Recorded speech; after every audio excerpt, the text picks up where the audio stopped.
Good morning everyone, welcome back to our channel. আশা করি তোমরা সবাই খুব ভালো আছো, সুস্থ আছো। আমরাও খুব ভালো আছি। আর আমার আরও একটি নতুন ভিডিওতে তোমাদের আজকে অনেক অনেক স্বাগত। তো সবার প্রথমে জানাই তোমাদেরকে আমার তরফ থেকে অনেক অনেক ধন্যবাদ, কারণ তোমরা যে তোমাদের মূল্যবান সময় নষ্ট করে আমার ভিডিও দেখছো বা আমার পাশে আছো, তার জন্য তোমাদের অনেক ধন্যবাদ। আর আজকে যে রেসিপিটা আমি বানাচ্ছি সেটা কিন্তু ঝাড়খণ্ড বিহারের খুবই একটা ফেমাস খাবার। শুধু ঝাড়খণ্ড বিহার বলবো না, আজকাল সব জায়গাতেই খাবারটা সবাই খেতে খুবই পছন্দ করে। তো ভাবলাম চলো আমার রেসিপিটা বানানো হবে, আর তোমাদের সাথে আমি কী পদ্ধতিতে বানাচ্ছি সেটাও শেয়ার করা হবে। তো দেখো, এখানে আমি কলাই ডাল নিয়েছিলাম। তো কলাই ডালটা আমি সকালে ভিজিয়েছিলাম, এখন হচ্ছে সন্ধ্যেবেলা। তো ডালটা এখন আমি খুব ভালোভাবে বেটে নেবো। আর একটা জিনিস তোমাদের খেয়াল রাখতে হবে, যখন ডালটা বাটবে তখন যেন ডালটা একদম নরম না হয়, মানে শক্তভাবে ডালটা বাটতে হবে।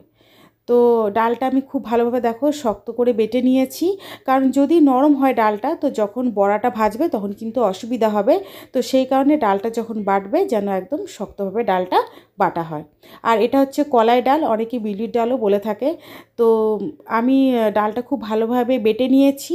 আর ডালের মধ্যে যে মশলাগুলো দিয়েছি সেই মশলাগুলোর মধ্যে হচ্ছে কাঁচা লঙ্কা কুচি, আদা কুচি আর গোটা জিরে, আর পরিমাণ মতো নুন, আর তার সাথে থাকছে খাবার সোডা। এই মশলাগুলোই কিন্তু পড়বে ডালটার মধ্যে।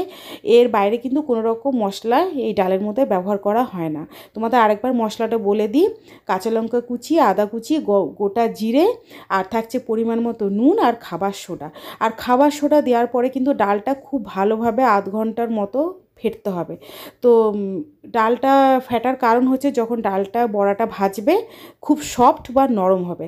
আর যদি ভালোভাবে ডালটা ফেটা না হয়, যখন বড়াগুলো ভাজবে তারপরে কিন্তু দই বড়াটা একদম শক্ত থাকবে। তো শক্ত হলে খেতে একদমই ভালো লাগবে না।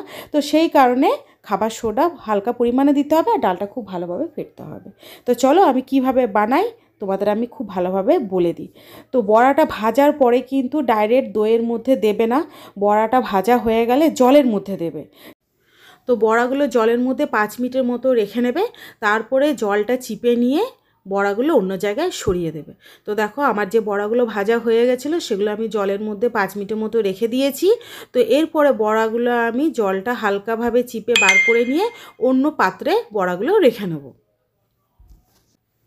আর বড়াগুলো ডাইরেক্ট ভেজে নিয়ে যদি দইয়ের মধ্যে দিয়ে দাও তো বড়ার ভিতরে কিন্তু দই একদমই ঢুকবে না, আর বড়াগুলো শক্ত হবে, আর দইয়ের পরিমাণটা কিন্তু খুবই বেশি লাগবে।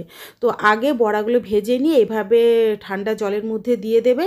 তো জলের মধ্যে 5 মিনিট রেখে নেবে, তারপরে এইভাবে চিপে চিপে জলটা বার করে অন্য পাত্রে বড়াগুলো রেখে নেবে। তো এইভাবে যদি করো তাহলে বড়াগুলো খুবই সফট আর নরম হবে, আর দইয়ের পরিমাণটাও কম লাগবে। আর জলের মধ্যে কিন্তু 4 থেকে 5 মিনিটই রাখবে, এর বেশি কিন্তু রাখবে না, তা না হলে বড়াগুলো একদম নরম হয়ে ফেটে যাবে।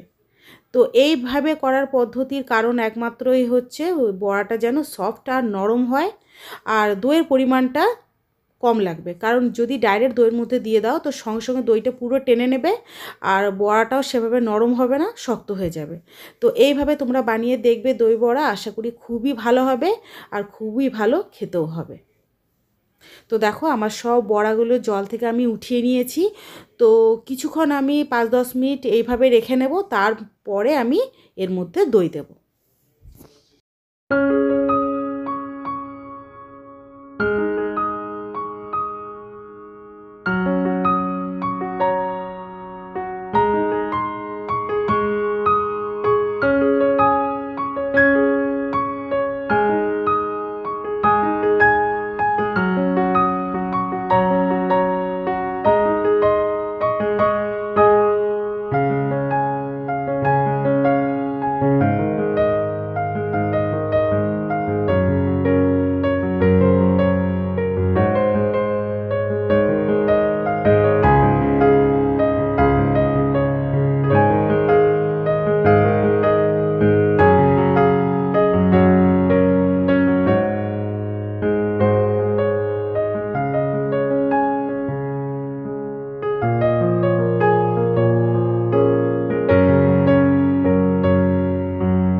আর যে দইটা দেবে সেই দইয়ের মধ্যে পরিমাণ মতো নুন দেবে আর কিছুটা পরিমাণ দিতে হবে জল।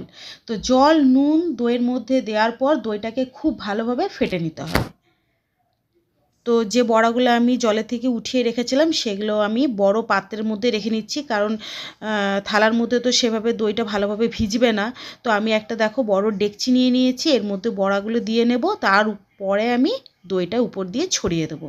তো এই দইটা দেওয়ার পরে কিন্তু আরও দই লাগবে। তো আমি এই দইটা জাস্ট দিচ্ছি বড়াগুলোর ভিতরে যেন দইটা খুব ভালোভাবে ঢুকে যায়।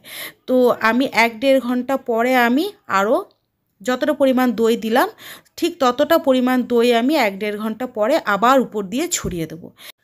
আর দই বড়া মানে তো ধরো দইটা বেশি পরিমাণে লাগবেই, আর বেশি করে যদি দই না দেওয়া হয় তাহলে বড়াগুলো খেতে কিন্তু একদমই ভালো লাগবে না। তো দইটা তো অবভিয়াসলি একটু বেশি পরিমাণেই লাগবে। তো আমি এখন যতটা পরিমাণ দই দিলাম ঠিক 1-1.5 ঘন্টা পরে আমি ততটা পরিমাণে দই আবার উপর দিয়ে ছড়িয়ে দেবো।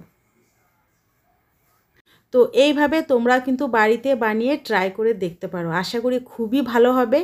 তো ধরো ঘরে তো সবসময় বানানো সম্ভব হয় না, তো মাঝে মধ্যে যদি এইভাবে বানিয়ে ফ্রিজে রেখে দাও তো 7 থেকে 8 দিন ভালোভাবে খেতে পারবে। আর আমাদের বাড়িতে দই বড়া সবাই খেতে ভালোবাসে। তো এখন সেভাবে হয় না, যেহেতু এখন ঠান্ডার সিজন চলছে আর দইটা তো ঠান্ডা, তো সেই কারণে শীতকালে একটু আমাদের কমই হয়, কিন্তু গরমকালে আমাদের প্রায় দিনই দই বড়া হয়।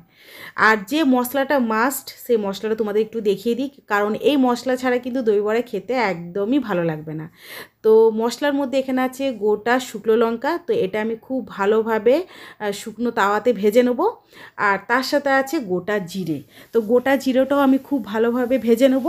তারপর গোটা জিরে, গোটা শুকনো লঙ্কা আর নুন আমি একসাথে মিক্সিতে পিষে নেব। তো এইটাই হচ্ছে দই বড়ার মেন মশলা। যখন দই বড়া খাবে তো তখন এই দই বড়ার উপরে এই মশলাটা ছড়িয়ে খাবে, দুর্দান্ত খেতে লাগবে। তো আজকে দই বড়া আমার একদম তৈরি হয়ে গেছে, জাস্ট মশলাটা করে উপর দিয়ে ছড়িয়ে খেলেই হবে। তো তোমরা একবার বাড়িতে কিন্তু ট্রাই করে দেখবে, আশা করি খুবই ভালো হবে। আর আজকের রেসিপিটা কেমন লেগেছে তোমরা কিন্তু অবশ্যই কমেন্টে জানাবে। আর যদি ভিডিওটা ভালো লেগে থাকে তাহলে কিন্তু লাইক, শেয়ার, কমেন্ট আর সাবস্ক্রাইব করতে কিন্তু একদমই ভুলবে না। তো চলো আজকের ভিডিওটা আমি এখানেই এন্ড করছি, দেখা হচ্ছে নেক্সট ভিডিওতে নতুন কোনো রেসিপি নিয়ে। তো আজকের মতো তোমাদের সবাইকে গুড নাইট, টাটা।